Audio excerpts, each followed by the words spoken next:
may mga nauna na ng mga House members na isinapubliko ang kanilang SALN. And so, ayun, I am open for questions sa ating mga kaibigan sa media.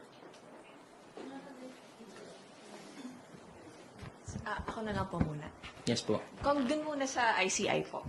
So kahapon po nag-withdraw na nga daw po ng cooperation yung mga Diskaya from cooperating with the inquiry.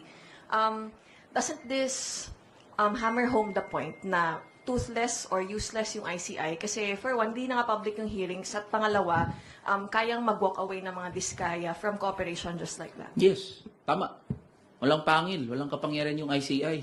Nagiging isang malaking PR na lang yan. At hindi natin masisisi yung mga tao kung tinitignan yan na parang nag-whitewash na lang. O parang may pinoproteksyonan na kaalyado ng administrasyon. Uulitin ko, sa laki nga, sa magnitude ng public resources involved. Ba't wala pa napapakulong hanggang ngayon? Very consistent naman kami doon sa sinasabi namin, along with other minority members, na kung gusto talaga ng administrasyon na may mapanagot, even without the ICI, the President can mobilize the entire instrumentalities of the government. Ombudsman, NBI, lahat pakilusin niya. Ang dami nang po pwedeng tuntungan eh.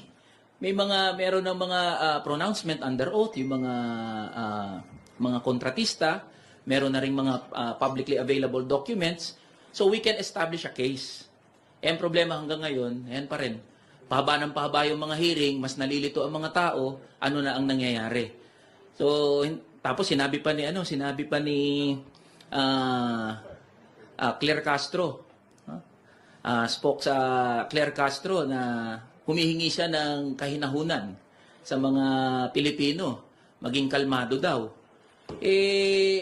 Masisisi po ba natin ang mga Pilipino at mga manggagawa na hindi magiging kalmado kung nakikita nila na itong mga proceedings, especially ng ICI, walang pinatutunguhan?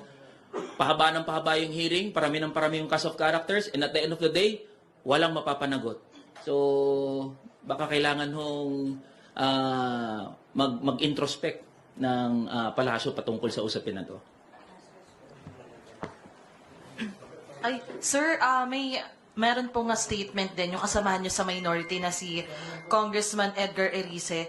He urged President Ferdinand R. Marcos Jr. to call a special session of Congress to swiftly pass legislation granting full investigative powers to the ICI. Kayo po ba, do you share the same sentiment? Yes, we support that.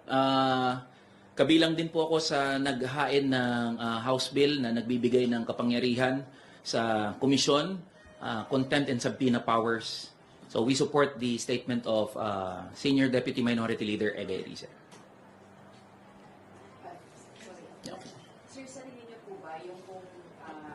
sa tingin niyo po yung pong pag-refuse ng mag-asawang Diskayas na makipag-cooperate sa ICI, mahihikayat din yung ibang witnesses at saka yung iba pa pong mga ipapasabpina na tumanggi ring makipag-cooperate sa ICI dahil wala nga pong sapat na kapangyarihan yung ICI? Yes, tama yun.